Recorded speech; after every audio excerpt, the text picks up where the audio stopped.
Hello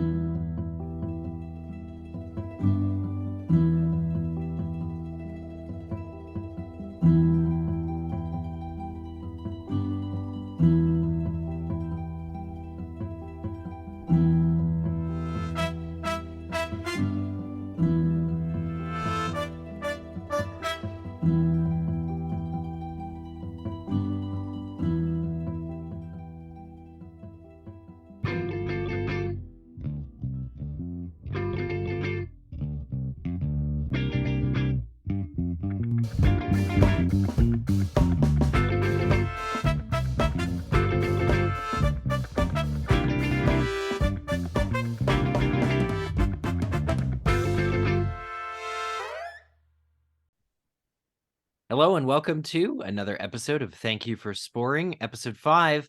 This is the podcast that draws on walls with crayons. I think we have some friends who also do that this week. But speaking of friends, it's Chad Hopkins. Hey, Chad. Hey, Eric. How's it going? Good. You're joining me from the road this week. Yeah, I am in San Antonio, and I actually drove through Austin to get here. So I went through Joel's home turf. Nice. Well, that's dedication for sure. Still making the time. And on this special Friday night showing.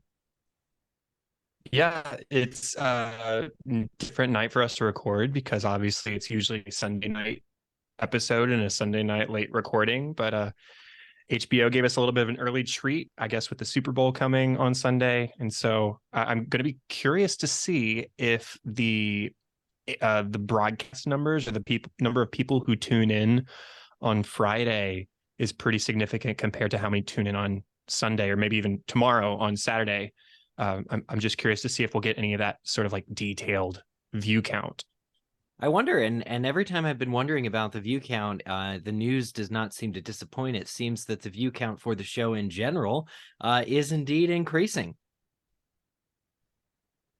Yes, it is. I've been really glad to see the reception continue to grow and grow. You predicted after that stellar third episode that the entire internet was talking about that the numbers would be higher for the fourth episode, and I believe they were. I don't have like the stats in front of me, but I do recall seeing that more and more people keep tuning in, and it's a great word of mouth show, I think, in that regard. And I am looking forward. I mean, this last episode, not this episode, the last episode ended on a sort of cliffhanger for the first time.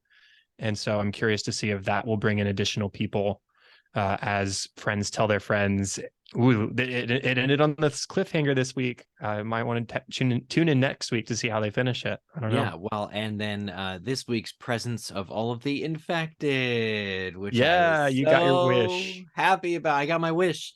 Oh, it's even beautiful. More than I expected, to be honest, but we can talk about that. Quite a bit. Yes. So what we do at the top of the show before our overall thoughts is things we missed from episode 4, or the last week's episode. I know that you and I both hit on the same thing from the official Last of Us podcast, which is towards the end of the show, actually at the very end, within the last 2 minutes, they were talking about when they choose to detour from the video games in plot.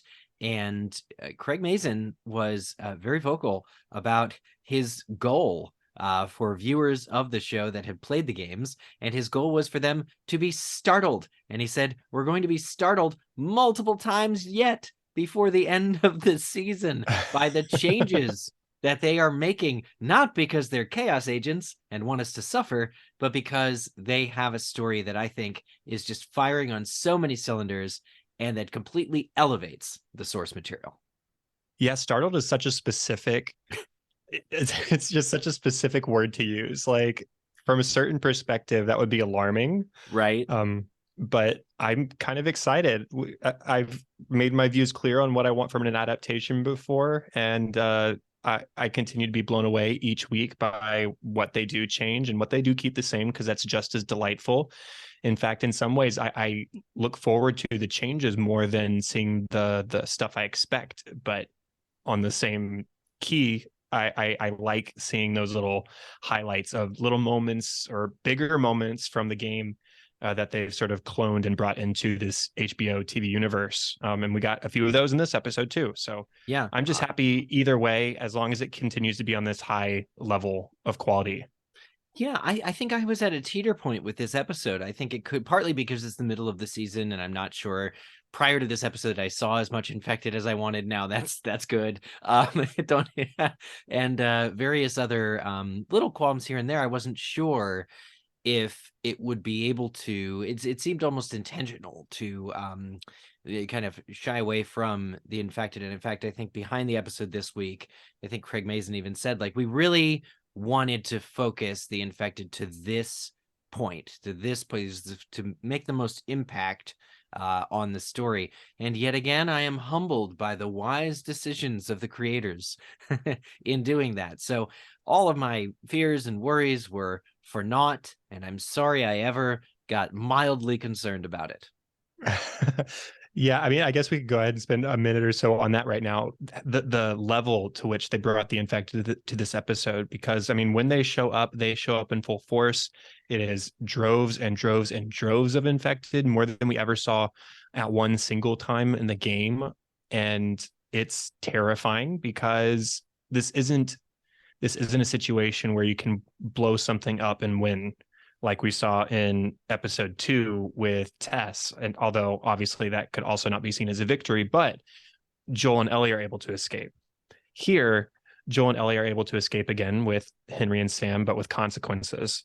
And everybody else, all of the Fedra resistance, they are gone. They have paid the cost. There is no victory here. The bloater, there is no propane tank to be seen. It just wreaks havoc, and they win. The infected win. It's still out there, and yeah. I feel very bad for anybody that's still left in the QZ at this point. Oh yeah, that's where they're headed next. Yeah, and all their best people were out here and making their stand for Kathleen, who's a great character. So overall, getting into our overall thoughts for episode 5, what did you think of the episode as a whole? As a whole, I love that this show continues to give us complicated characters. We got those from the game, obviously, but with Kathleen in particular, who's a brand new character, wasn't in the game. She was a character that is not super black and white. There were moments in this episode where I empathized with her. I felt for her. I maybe even shed a tear or two for her in a particular scene. And I was really surprised by that, because what we saw from her in episode 4 was a coldness and a willingness to do anything for furthering her purposes of hunting down Henry. And that's not different in episode 5, but what it is we get to see some background. We get to understand the relationship she had with her brother and why the loss of him is so important, and why she would pick Henry to be the one who needs to pay the price for this, because it was Henry's fault. And we get the story of that too. But I just like that Kathleen wasn't a completely evil character. She had some additional colors, and I really appreciated a complex villain. Yeah, they're clearly provoking us to question sort of what people will do to protect their own, or when people have lost their own, how will they behave? And that's a very much recurring theme, and it looks forward to the future of the plot for this game and the next, I would say too. I really got some distinct Last of Us Part 2 vibes throughout this episode. Won't say when, won't say why. But the Kathleen character learning more about her brother, that her brother was, despite being the leader of the resistance, so to speak, and that's what Henry calls him at one point to Joel when he confesses his crime. Despite being that, he was a forgiving man. He was a better man than Kathleen, a better leader, a more forgiving. In fact, I think Henry said he was always forgiving, and kind, and always knew what to do. And so this idea of a leader, but not one who is harsh in the way that Kathleen has had to be harsh. That, oh, so Henry caused that person to die. Well, now I actually don't like Henry as much, right? If he had betrayed somebody like Kathleen, okay, you can see it, right? It's like, oh, she's soulless. But knowing that it seems like everyone across the board, including Henry himself, looked up to this guy, who was Kathleen's brother, I believe, Michael, is a game changer as far as showcasing the many layers of the onion and the gray area that exists here. Right. And Henry recognizes that in himself as well, because obviously he doesn't tell Joel the whole story up front about not killing a man. And truly, he hasn't killed a man, but he did condemn a man to death. And so once they have escaped from the bulk of the city and they've gone underground and they find the room that is straight out of the game and they're just sort of chilling out for a little while, Henry says, I wasn't completely honest with you earlier. This is what I did. I condemned a man to death so that I could save my brother from dying of leukemia. And he says, yeah, I'm a bad person. I don't need you to tell me that. I know that I'm a bad person because I did a bad person thing. And it's true. That's not something that good people do in sacrificing one person for the life of another. But that's sort of what we've talked about before, because Druckmann and Mason have talked about it. This story is about the pitfalls of ultimate love and the length that someone will go to protect the love that you have for somebody. And we see positives of that, but we also see, obviously, in Henry's sacrificing Michael so that Sam can live. We see that in Kathleen pursuing Henry so strongly, so that because of Michael's death. We see that love drives people to do quite a lot. And I do find it interesting that that Michael was the leader of this resistance, but it seems that they weren't victorious in their assault on Fedra and taking Fedra down until Kathleen took over. And so there's something also to be said for not being the compassionate, forgiving type that Michael seems to have been. Yeah, it's that line from Perry where he says words to the effect of, your brother was a great man and we all loved him, but he didn't make the difference. You did. Right. And it's very much shows that his ways aren't the ways that you necessarily need in this world. And it's what the line is, I have it written down here. He didn't change anything, you did.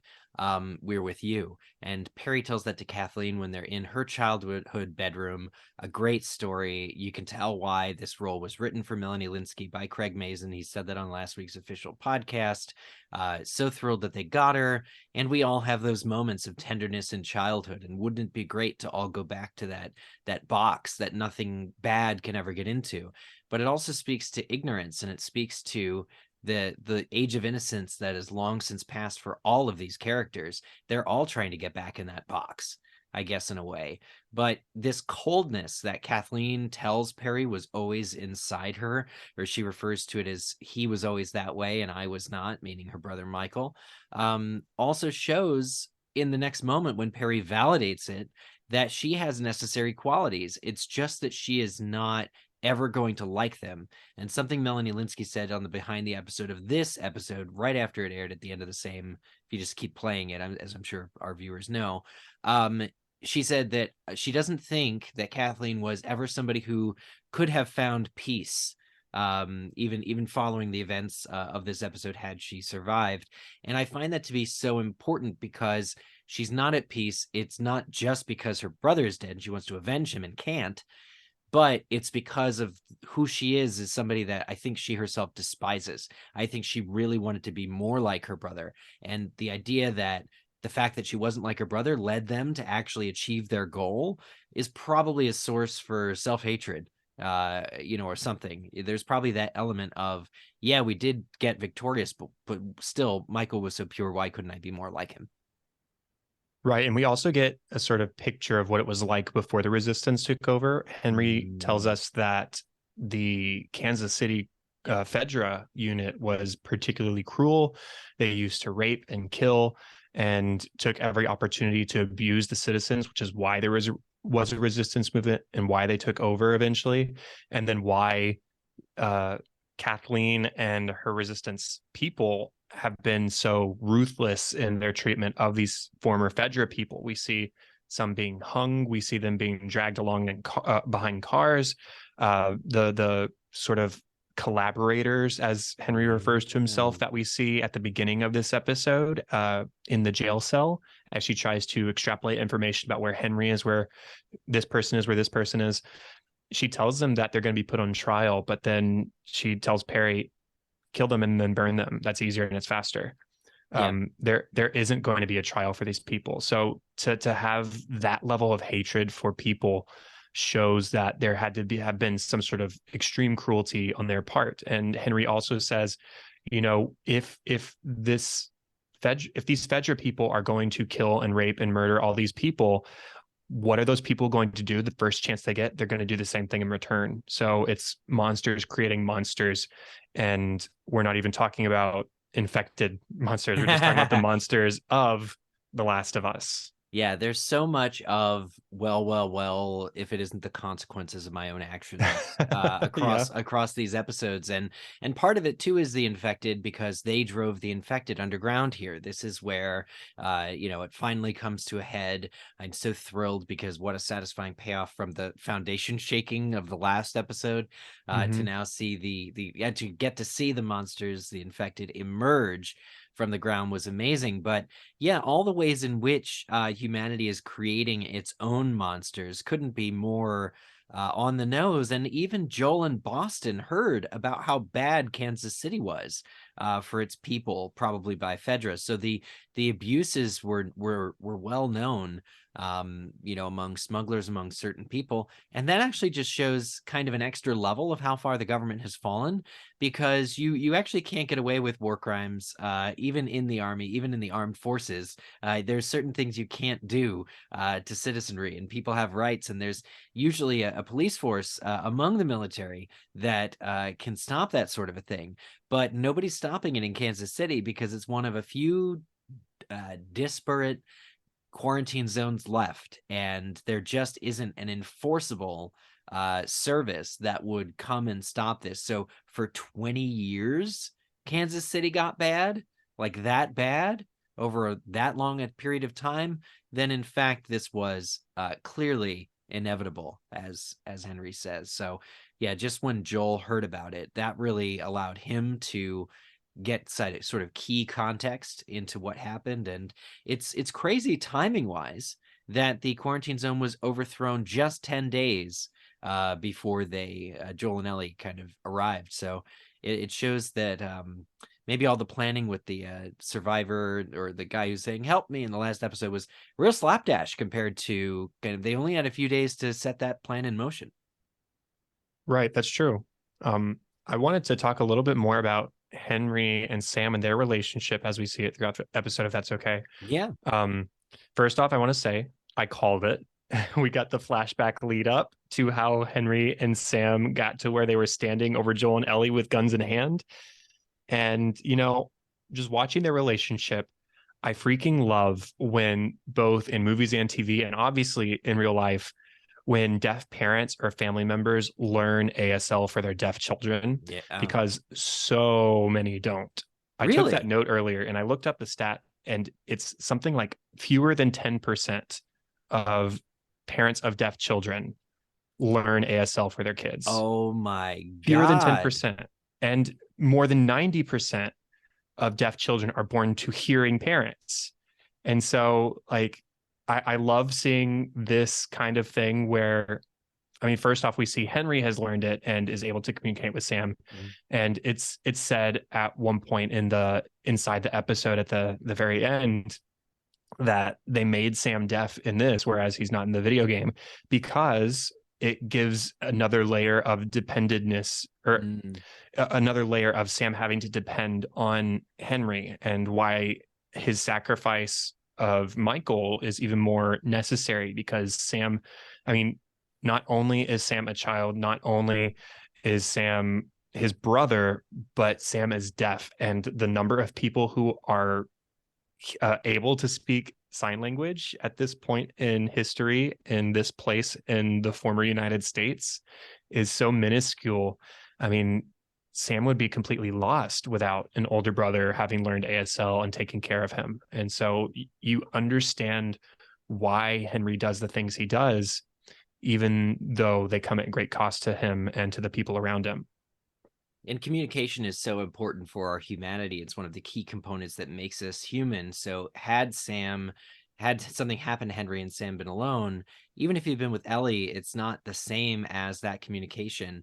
If you know, so yeah, the interdependence on Henry would absolutely it's just so important how much more they rely on each other.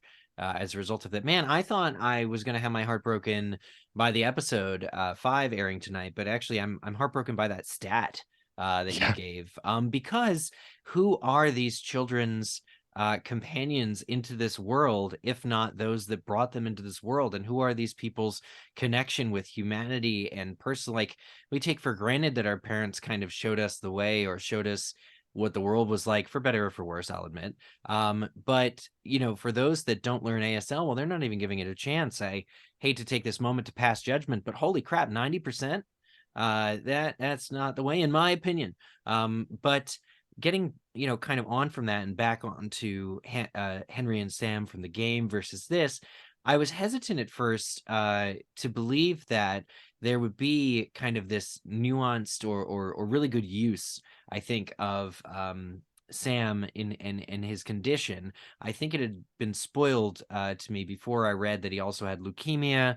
So I'm like, well, is this like, what exactly are we saying about Henry and Sam here? And it turns out it was just that they really need to depend on each other more. It just heightened that, which was great. But I was glad that we didn't get anything that would have resembled maybe like A Quiet Place, where, you know, and that's an example of parents and children who are speaking ASL through most of the movie, because they're infected, or they're creatures very much are like clickers in the way that if you make the tiniest sound, they can hear you. So I was just glad that this game really, or this episode of the show really forged its own path through that. So, you know, not to mention, now that we know all that Henry did for Sam, it's clear to me that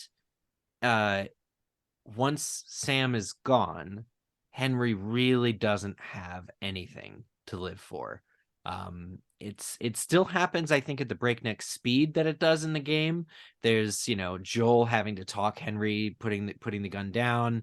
Henry decides it's not worth it, and he shoots himself. All of that is there, but when you have the additional context of just how far he's gone to protect Sam, you can really extra sympathize, like, with how that was the only reason he was living. And following that, there's no more. It's just ash. It's all ash. Everything he cared about is turned to ash. Right. Henry says that he hasn't killed anybody. He's not even a violent person. Him holding an unloaded gun in Ellie's face was the most violent thing he says he's ever done. He doesn't even know how to handle the situation when he has Joel and Ellie at gunpoint. He's like, I don't know what normally comes next after this. If I lower my gun, are we cool? Like, he doesn't know. Yeah. So he's such a gentle person, and his only goal is to look after Sam. And it is so tough looking at that final scene with the two of them, and the things that Henry has to do in that moment to wrestle with is what's Joel going to do as he's lunging after Sam, because Sam is attacking Ellie in that moment. And then, well, he impulsively then sort of twitches to the side and shoots his brother, because like that's the thing to do when there's an infected in the room, brother or not. But then, having realized this creature, quote unquote creature, that I just killed is still bleeding my brother's blood. He hasn't progressed so far that his blood has been overcome by fungus. Oh, right. He's still bleeding. And so for him to see his brother's blood spilt on the ground at his own hand, and then realizing that these last week and a half to life have been all about the consequences of what he did to protect his brother, to stay with his brother. But for him to, in that moment, realize that, yes, it's sad that I've lost my brother, but also look at all of the things that I did for my brother in this short amount of time leading up to this moment. Yeah, for Sam to be gone, he really doesn't have anything worth going for. And that's not my own evaluation. That's his evaluation. Obviously, you could make arguments about found family, about finding a new purpose. You could do all that kind of thing. But for him in that moment, the desperation of having done all of this for his brother and then having had to have killed his brother because of becoming infected. It's so tough, and I can't imagine that heartbreak. I can't imagine it.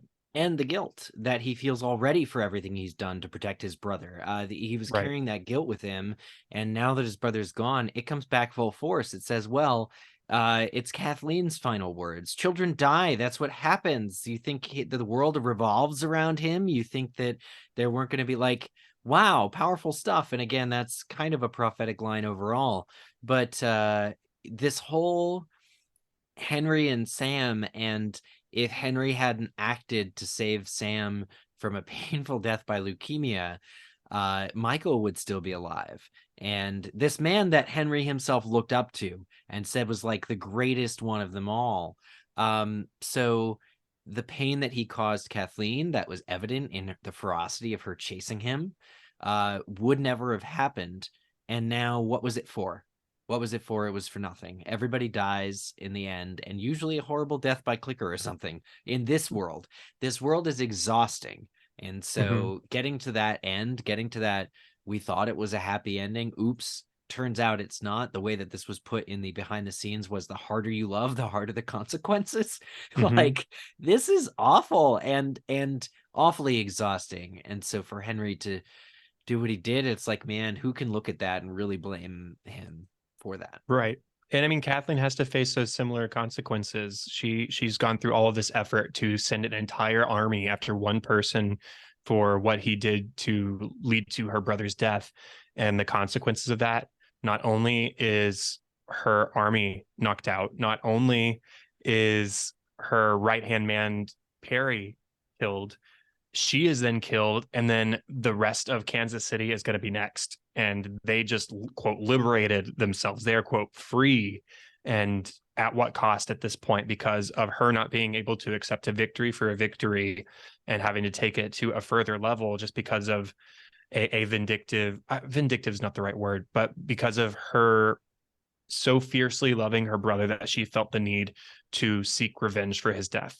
Even when he told her not to as well. Exactly. The idea that they got this moment together where he says in advance, forgive the man who put me here. Unbelievable. Absolutely. Nobody gets that. But she can't do it. And is it a flaw? Yes, but she acknowledges it. She's like, I can't forgive. It seems ridiculous.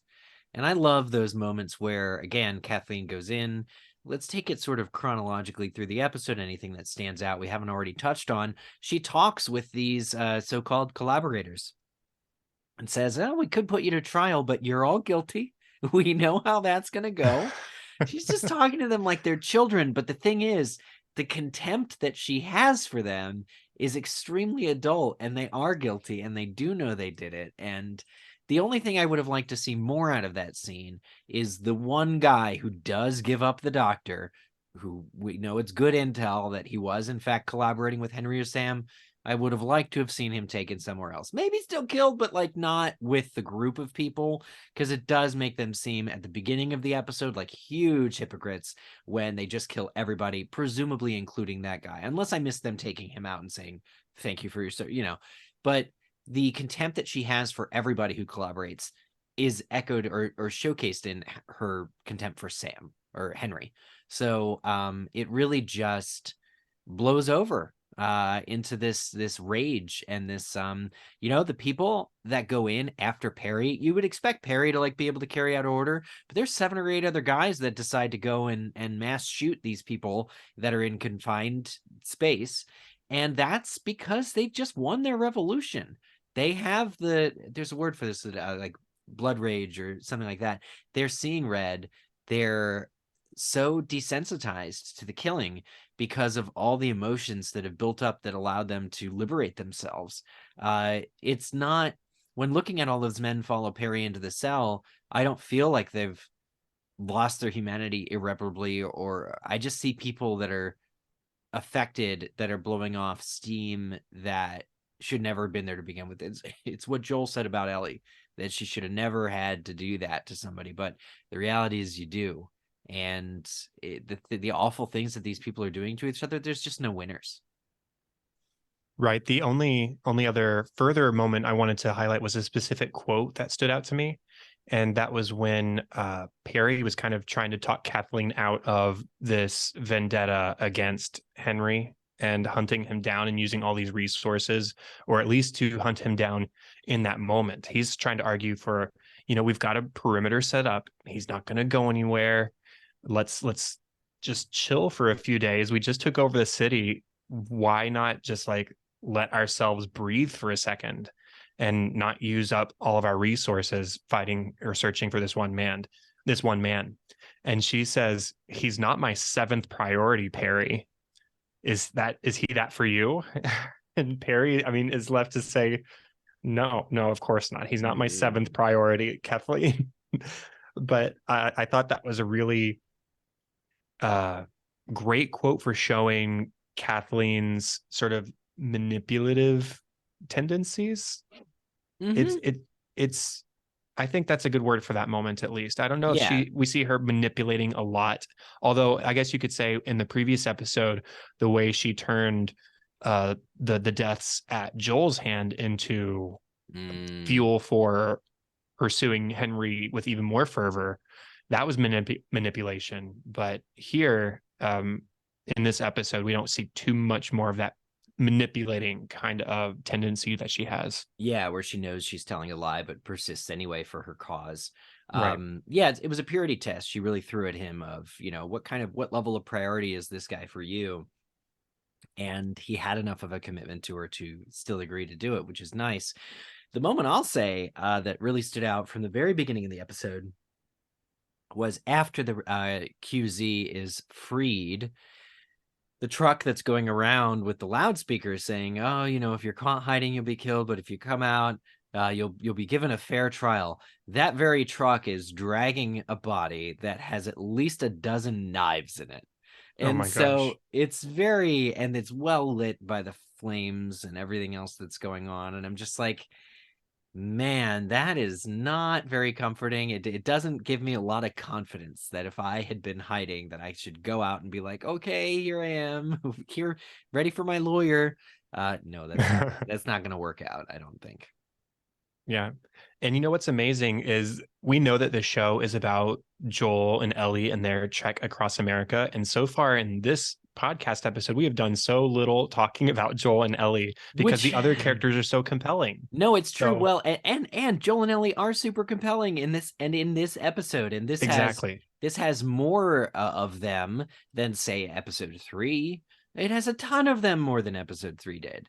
And it is all worth talking about. So let's talk about Joel and Ellie. They wake up, they find themselves with Henry and Sam.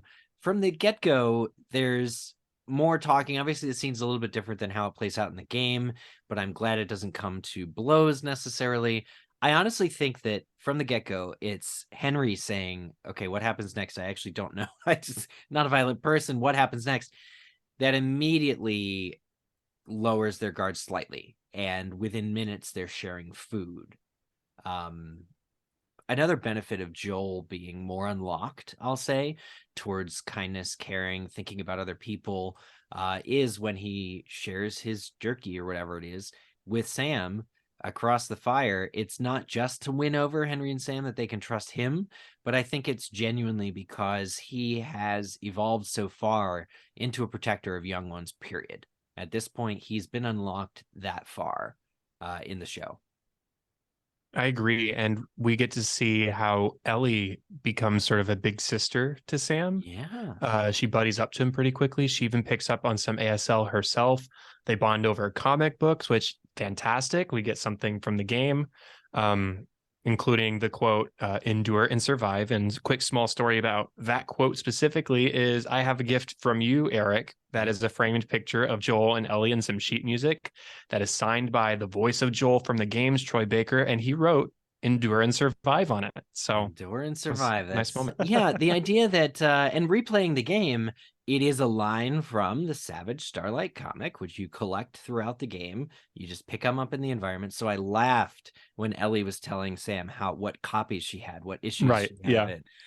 Because I'm like, oh, what if they find another? Joel's gonna be in a bus, and he's like, Ellie, it's another one of the comics you like.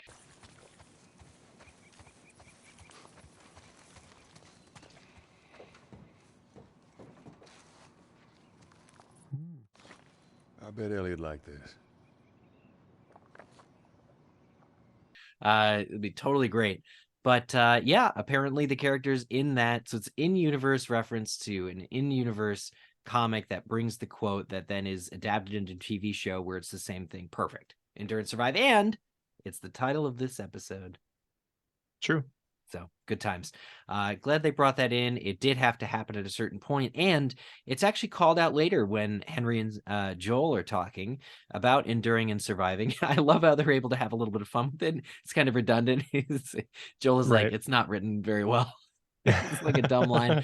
But nevertheless, children endure. Children, when you're young, you bounce back a little bit. And it's not that the weight of the world isn't upon them. I loved when the doctor told Henry that Sam was scared because he sees he is scared.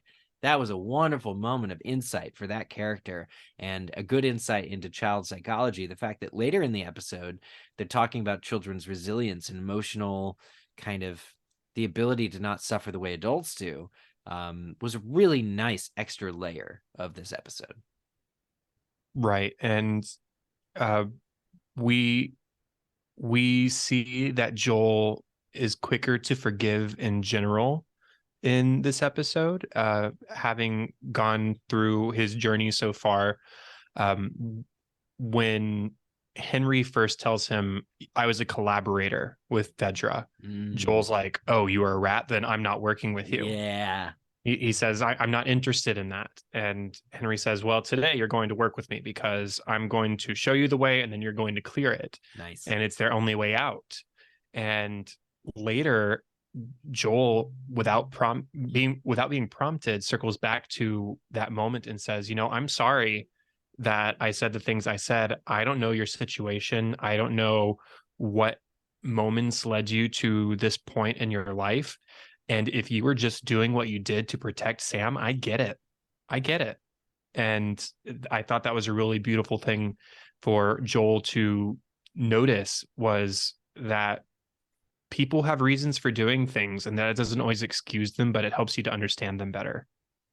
Absolutely. And the moment that Joel gets uncomfortable when they're in the sewers, and I want to rewind in a little bit, but we're not in the sewers. This is kind of the underground, the area where we know Ish lived, with the colorful drawings on the wall and the little classroom. The moment that Joel gets uncomfortable is when Henry says, I see you, and you may not be her father, but you were someone's father. Right. And that's the point where I think Joel realizes that consciously and outwardly, he is giving away more than he would like to. He's not yet comfortable for being seen in the light of used to be someone's father. He's not ready for that, I think, to be called out by a person he just met yesterday yet. That's true. I think he's getting close to that point. I think you were alluding to this in our last episode. He's getting closer to the point where he is recognizing the change that Ellie is having in his life and the difference that she's made, and the closeness that he's starting to feel with her that he hasn't felt since the death of Sarah. And I don't think until these moments where he's seeing Ellie and Sam be friends, where he's seeing Sam being looked after by Henry, that he realizes, oh, I am starting to have more of an affection for this girl who has entered my life.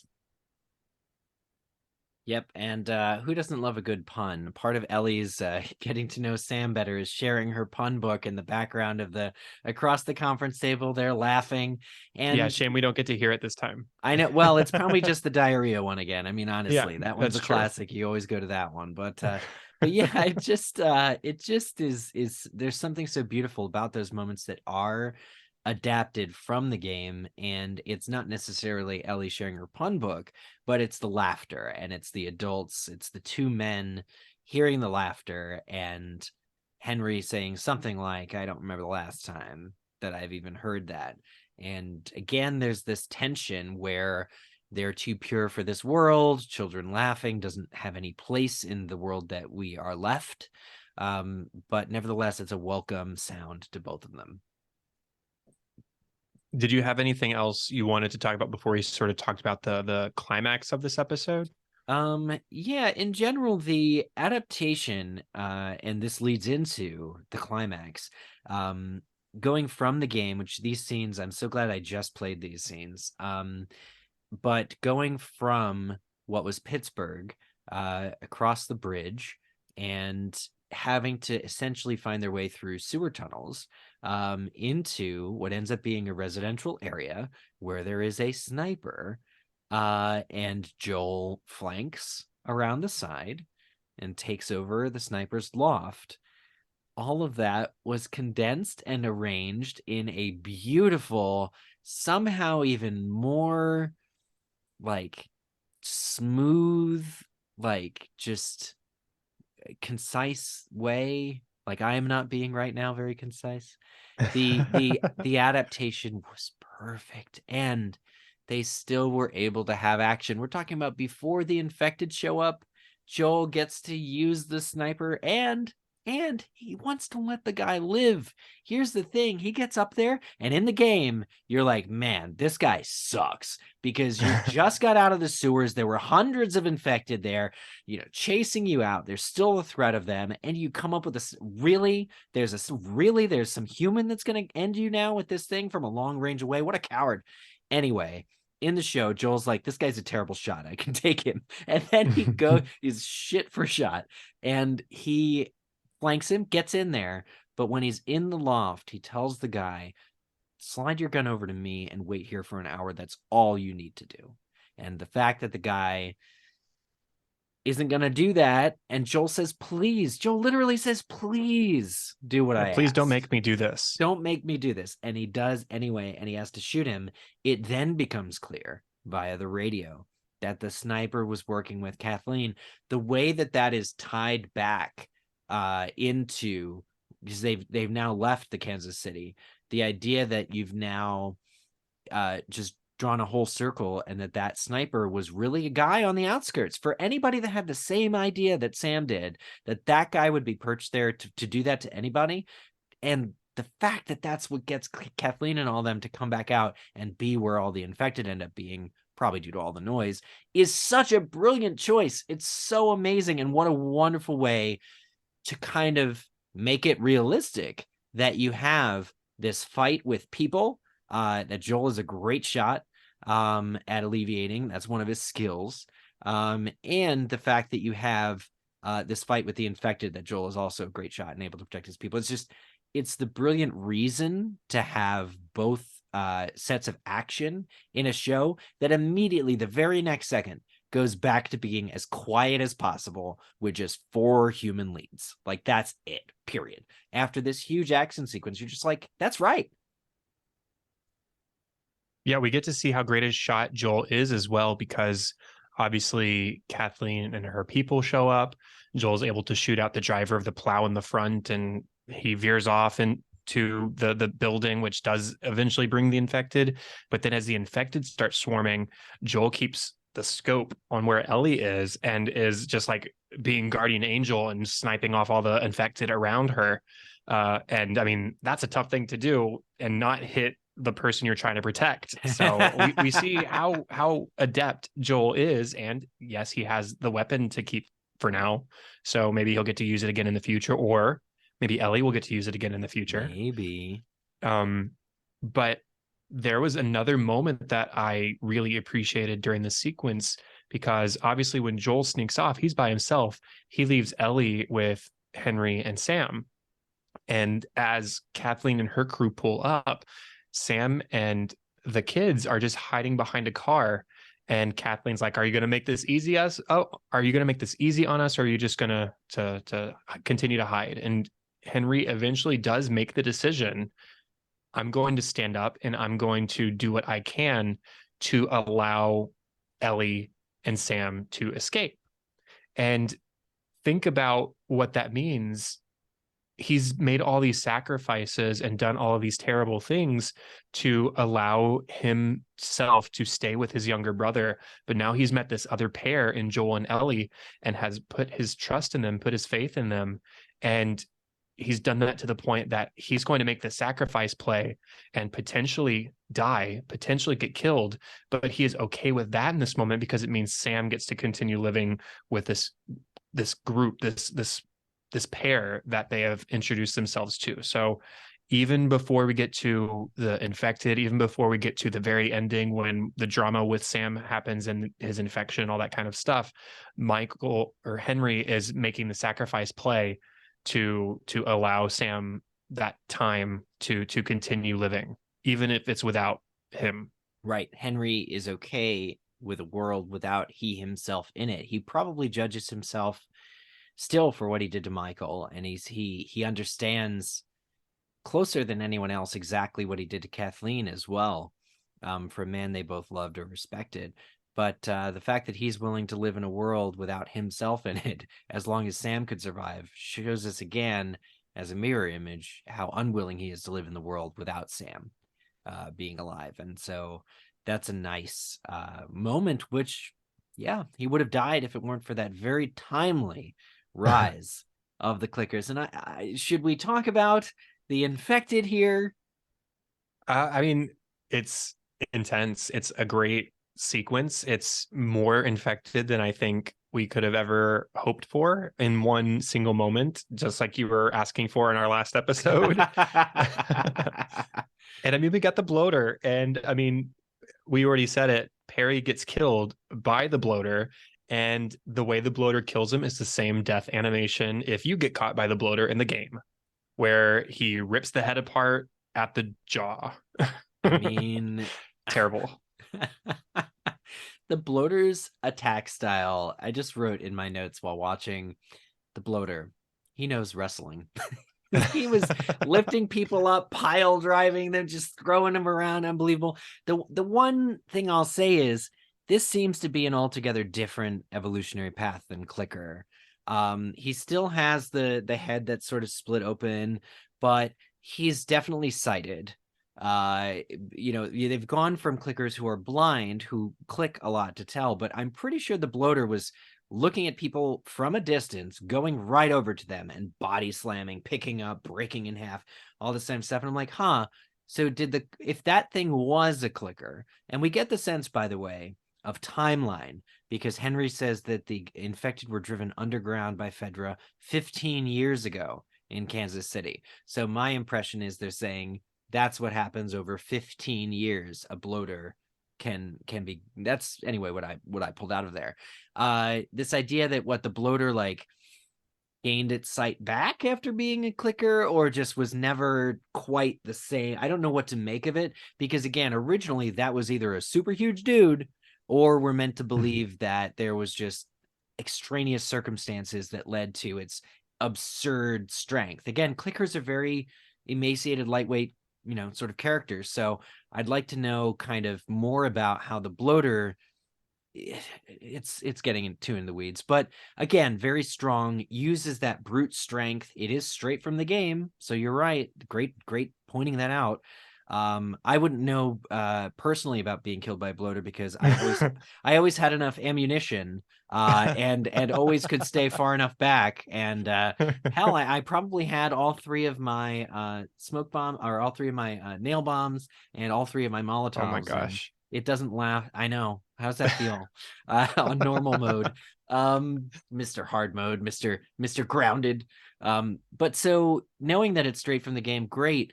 But yeah, they do kind of have to, I just hope it gets a mention of how the bloater's tactic is really WWF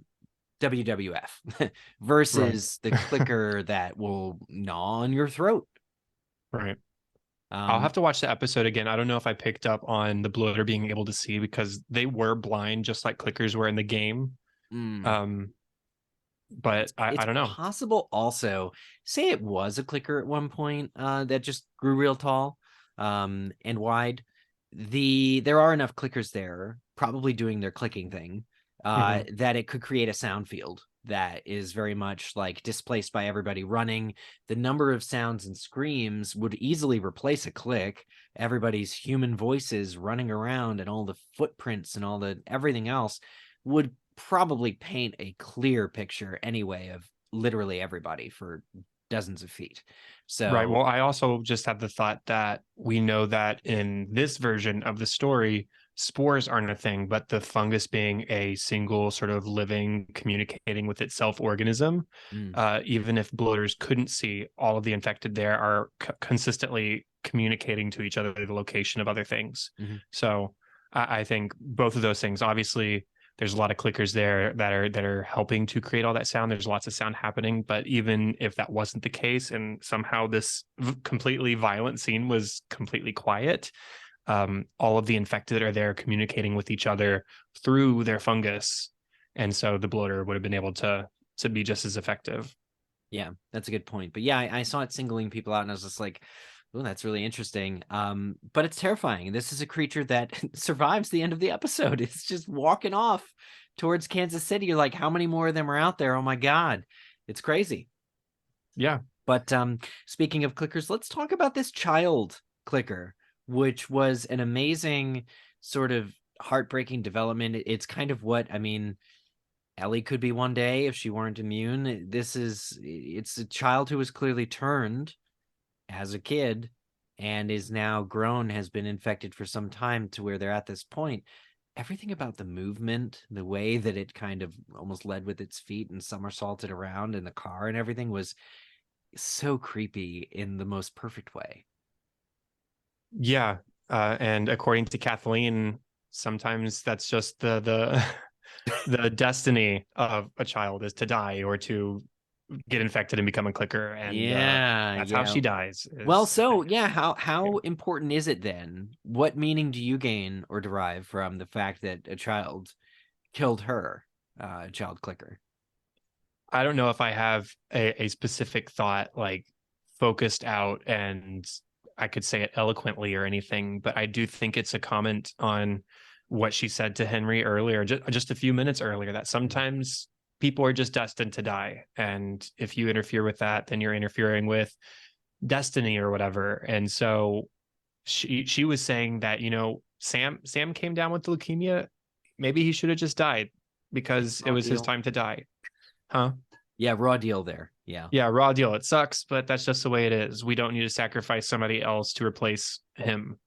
Um, but here is a kid who has gone through the fate of becoming infected and becoming this monster, and she is killed at the hands of it. So I don't know. If anything, it's poetic justice. I don't know if there's further commentary than that. Yeah, I have one thing. So Yeah. she's talking about with Perry earlier in the episode, wanting to get back to that childhood, wanting to relive the moment where she was in her room and it was a protective box that could protect against anything that she's scared of with her brother. Now, in reality, her brother's not right there, but she's trying to recapture that safety that she felt from way back when. So the fact that she's killed by a child later in the episode, a child clicker anyway, really to me speaks to that innocence and that want of hers to get back to when she was that young and felt safe. So I saw it as a really nice, neat reflection of that moment. I like that. I like that. There was another moment during that whole action sequence that I liked where Henry and Sam have sort of been pinned down under this vehicle by these two clickers. And Ellie, having just escaped from that child clicker herself out of the car, she sees them pinned down and brings out her knife and she steps in to save them. And Joel is watching this through the scope of his rifle, obviously, but she takes out her knife and she stabs one in the neck and tosses it to the ground and pulls out the knife and stabs the other one. She takes out both of these clickers herself to save Henry and Sam. And Joel's witness to this. And then after they've escaped from all of this, they've holed themselves up in the hotel. Ellie and Sam are enjoying each other's company in the comic book, and Henry and Joel are talking. Joel is the one who speaks up and says, "Hey, we're going to Wyoming. Would you like to join us?" He offers that to him. He sees a sort of kindred spirit in a certain way. Mm-hmm. He sees a pair that is one looking after the other, Henry looking after Sam.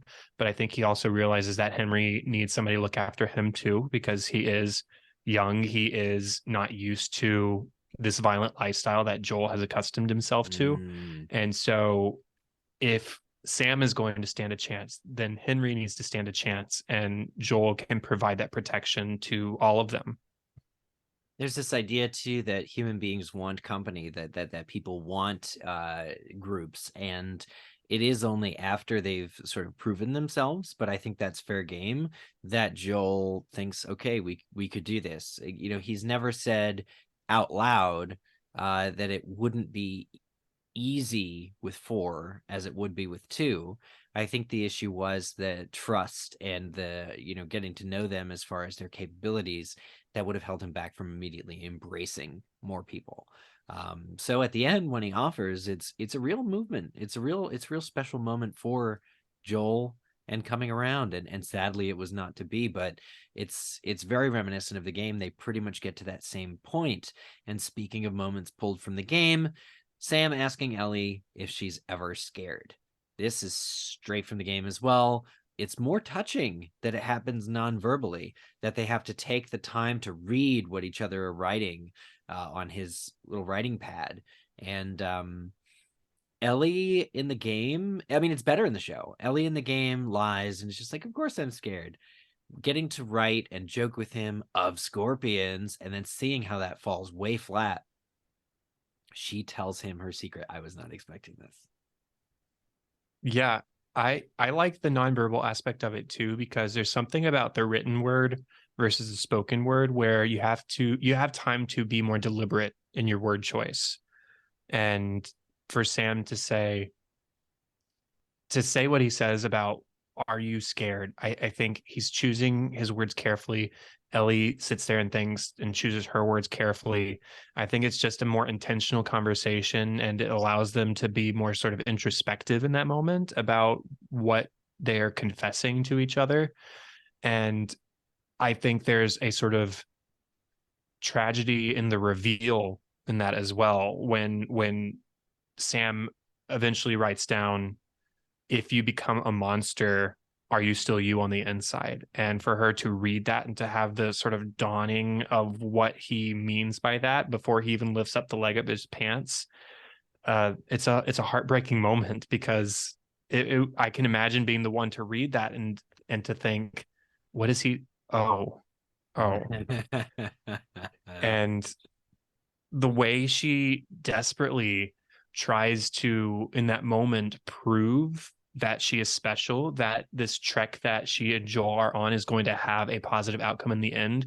She cuts her hand and says, my blood is medicine. I can't. She doesn't say all of this, but she does say my blood is medicine, and she tries to share her blood with Sam so that maybe some sort of magic cure can happen and he's not going to become fully infected. And when that doesn't happen in the next morning, it's almost so violent that we don't get the chance to really sort of be sad about it until a couple minutes later when everything else goes down.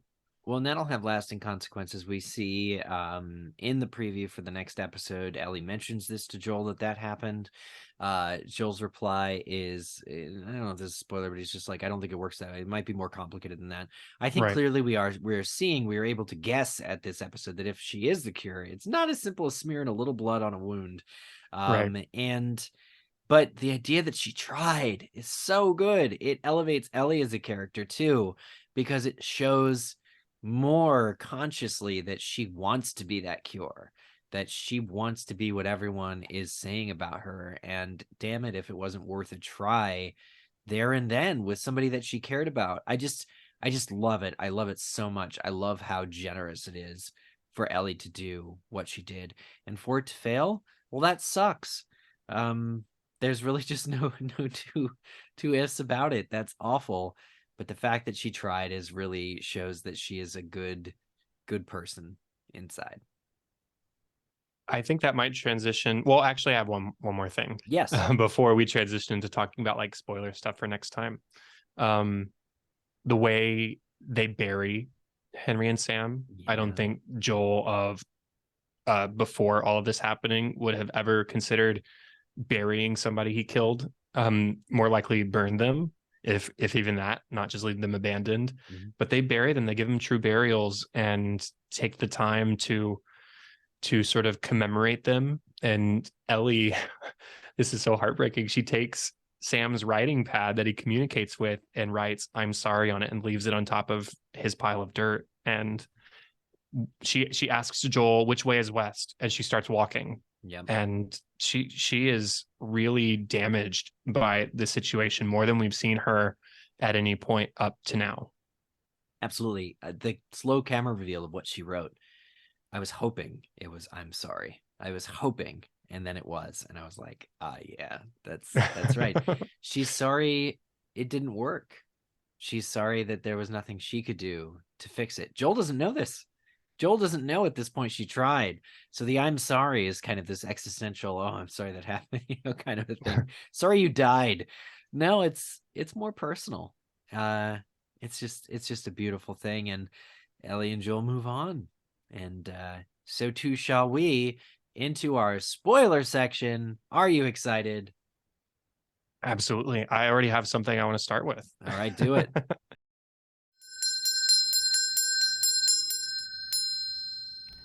Spoiler time! This is a section of the show placed behind a spoiler warning, because, as Pedro Pascal says, some things must stay sacred. if you don't want to be spoiled, keep the rest of the episode sacred, and we'll see you next week. I want to start with. All right, do it.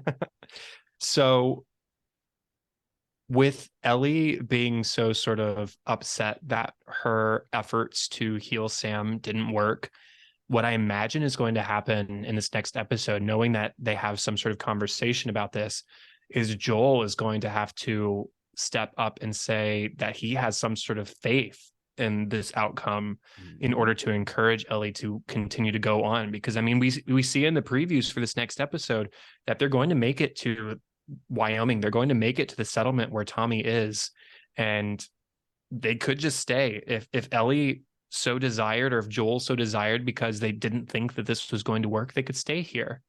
But they have this conversation, and I imagine that there's going to have to be some point where Joel encourages Ellie that what they're doing has the potential to be worthwhile, even if she's feeling doubts in this moment because of what happened with Sam. Yeah, I think that's a really interesting place to put Joel in, having as the writers to have Joel have to comfort Ellie that it's possible that, hey, let's have some hope. It's really a sick twist of the knife for what ends up happening then when he ensures that the project fails, let's just say. So I love that. I love that as a prediction. It's going to be great. I also love this idea that Jackson, I think it is, in Wyoming, whatever they call the settlement, is thriving. Seems to be what it looks like from the preview is straight out of part 2, which happens 5 years after they fix the dam and the power. So the idea that it might be a lot further along in its protected space, that it may be one of the safe places for humans to be beyond a QZ already, is very titillating. What the changes that we're going to see next week, they don't put me on edge at all. Especially, I've learned not to be on edge after this episode turned out to be so fantastically. But it is really interesting to speed it along.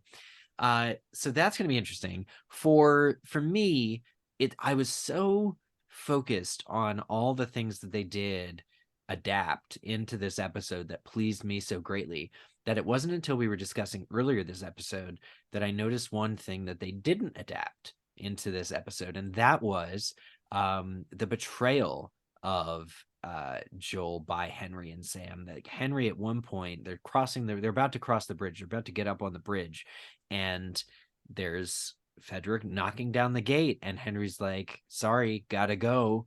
We can't lift you up, Joel, because they're going through." And this puts them in hot water. This is a straight up betrayal. Wouldn't have worked for the show because Joel is already expecting to be betrayed. And right. In fact, the very opposite happens when Henry makes a sacrifice to allow Joel and Ellie and Sam to go on. before the infected show up. And isn't there another moment right when Kathleen is pulling up where Henry runs out and grabs Ellie off the ground? She is sort of just outrun the truck that veers off. And again, he puts himself straight out there. There could have been anybody with a gun and a decent scope that could have shot him right then and there. And that would have been the end of it. That's even before his heroic gesture. He's still putting himself out there. So there were many moments where he doubles down and commits to it. And I think that the brilliance of that shows that it was a great thing to not have. And for a great reason, because at that point he's already committed to their cause and them going together, which just makes it more interesting. It's just more interesting. Right. Now, another thing that we see in the preview is obviously, well, you already alluded to this a little bit. We get to see more of the Jackson settlement now than we seem to have in the original The Last of Us game, Part 1. And Tommy is there and he seems to be fine. He seems to be thriving. And did Joel lose contact with Tommy because Tommy wanted to lose contact with him is the question that I have. Oh man, that's an interesting question. Yeah. Like, you get my call? Why didn't you call me back? You get my radio Right. message? Why didn't you message me back? Right. I mean, we see their reunion where they hug each other, but I mean, that's an emotional impulse. Yeah, We're gonna have to see like the conversation that comes right after that and how happy or unhappy Tommy truly is to see his brother. Yeah, I'm so curious as to, again, the elements of how far is Jackson along? How will the scene that's coming up that's from the game is Ellie runs off, takes a horse, and goes to this secluded house on the country when it becomes clear that Joel is just trying to offload her. Joel wants Tommy in the game. Joel wants Tommy to take her to St. Jude's Hospital, I believe it is, or Salt Lake or Utah, to be able to go the rest of the way to meet up with the Fireflies. His reasoning is he doesn't want anything to do with the emotional impact of losing Ellie or getting her the rest of the way. He's rejecting this role of protector, which I don't think TV Joel is going to do, because at this point he's committed. And furthermore, he says, Tommy, you're one of them, so you should just take her the rest of the way. Ellie is like, Joel, I thought we had something special. WTF? Cries, stomps, runs off. I can't see realistically that happening in the show. So I'm interested because at this point he's committed to protecting her. So he's just not going to toss her away. I think the closest we're ever going to get to that is when he called her cargo in the last episode, which was, again, just a throwaway line. He didn't really believe it. So how are they going to manufacture this I thought you trusted me, I thought I trusted you kind of a thing in a unique setting? Because now I'm just asking how, in an enthralled way versus a slightly worried way of like, there probably will be some kind of conflict next episode, but what will it be?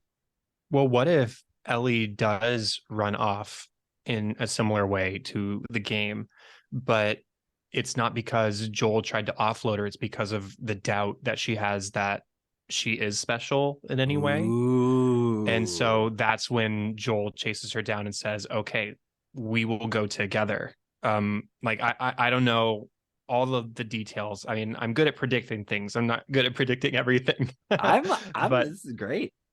Yeah. What if she's running off because she has doubts this time and not necessarily because Joel is trying to get rid of her? That's a thought I had. We'll see. I love that. I love that so very much. Yeah, we'll see. I'm glad. Spoiler wise, anything else stand out?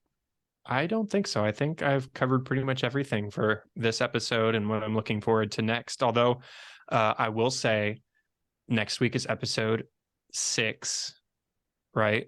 Mm-hmm.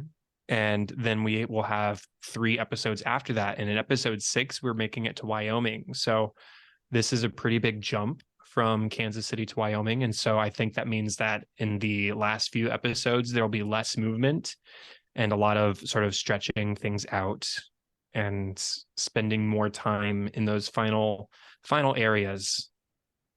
I hope. Yeah. The Wyoming segment happens, and we clarified this recently. It does happen in fall in the game. So there is winter during which Joel receives an injury. and then spring at the very least, which I think is when they arrive at the hospital. So Right. although there will be, I expect, time jumps, the remaining locations are kind of set out for us now that Right. we've gotten through. But it was right to spend 2 episodes in Kansas City. Definitely Kathleen's whole "do you think the world revolves around Sam" has echoes that will reverberate at the very Absolutely. least. I had that thought while watching. Yeah. And so it's gonna be a hard run to see Yeah. Joel and Ellie continue to save each other as if the world revolves around the other. Yeah. So Uh, what are we thinking? Left Behind episode 7? I think that's right. I think there's episode titles have been revealed. Oh, I haven't For, looked at those, yeah, but no, but not for not on IMDb, obviously, not on HBO, thankfully. But the episode titles are available to be found, and one of them is called Left Behind. yeah. So that'll follow the game. That'll follow what we know. That'll be self-explanatory. But up to this point, spending 2 episodes here felt right as the middle point, because the themes that they're going for are as prominent as ever and only being reiterated, not done to death, but told in new, interesting ways. And we have the siblings of Henry and Sam. We have the family of Joel and Ellie, this found family. And then we have Kathleen and Michael, who were family, even though we've never seen Michael. And I think that was the right choice too, just haven't been talked about. This affection and this family, what do you keep going for? Family. Well, in the absence of family, these people are meeting sticky ends. So it just further lights a fire under the momentum that they Joel and Ellie are going to need to carry them through. Absolutely. I don't have anything else to add. Great. So thank you, Chad, again for coming and sporing with me on this episode 5. This is a great journey. I'm so glad we're doing this. Me too. I've not tuned in for weekly episodes of a show for something in a long time, and I've never podcasted on a show that I've tuned in weekly for. So it's exciting on both counts. Yeah. And I hope everybody's enjoying the conversations too. Yeah. I mean, I feel like Eric and I are having good conversations, and so hopefully everybody else is enjoying tuning in. I'm pleased with the views, and people seem to be coming back week after week, so that's been great. And please continue to do so. If you want to email us, you can email us at thankyouforspieling, another podcast with a strangely similar name, at gmail.com. Find that in the show notes, as well as where to find Chad and I online on social media. And yeah, we'll be back for next week's episode. We have to wait 10 days now. That kind of sucks a little. Yeah, that does suck. We'll just have to rewatch this a couple times, listen to the podcast. Yeah. I'm really looking forward to this official podcast. I know the last week they spent about 45 minutes, a little bit longer than usual. So I hope this week. I saw it pop up earlier. I'm looking it up right now. What's the runtime? Give me just a sec. It's loading. Give me a moment. Oh, there it is. It is over an hour long episode. We got a beefy episode this time. Oh my God. That's great. Damn, we may have to do an episode about that episode. we are going to cover an episode on the TV show, an episode on the podcast. Have you ever done a podcast about a podcast before? No, I've not. I've been on a podcast about a podcast, but yeah, I have not done one of my own. All right, folks, bonus episode Sunday night if we're both available after the Super Bowl. Oh, one thing I want to say, and this will be on this episode. How funny is it that Joel and Ellie are leaving Kansas City, and this Sunday, Kansas City Chiefs are playing in the Super Bowl? Yeah, wow, baby. that is impressive. Yeah. That's a weird coincidence that nobody making this show could have ever predicted would have happened. Though not that this Kansas City in any way resembles actual Kansas City. According to Kansas Cityans and people online, unfortunately, nobody that I've seen has said anything very positive about it being an exact adaptation. But it works for me, never having been to or planning to visit Kansas City or Pittsburgh, that they did what they did and how they could do. Yeah, that's a funny coincidence. I hadn't even considered that. So we'll see. Well, and it's funny that they made this episode early to not detract from the real Kansas City's potential victory. Right. And I'll do you one further. They would have been in Pittsburgh. Instead, they were in Kansas City, Pittsburgh, and PA. The Philadelphia Eagles for Philadelphia, Pennsylvania are playing against Kansas City. So these two cities were linked in The Last of Us and are linked the same year during the same exact week in real life. Now we know why the showrunners changed the city. This boggles my damn mind. Anyway, that's it for us. We're delirious. It's late. Thank you again, Chad, and good night to everybody. Bye, everybody.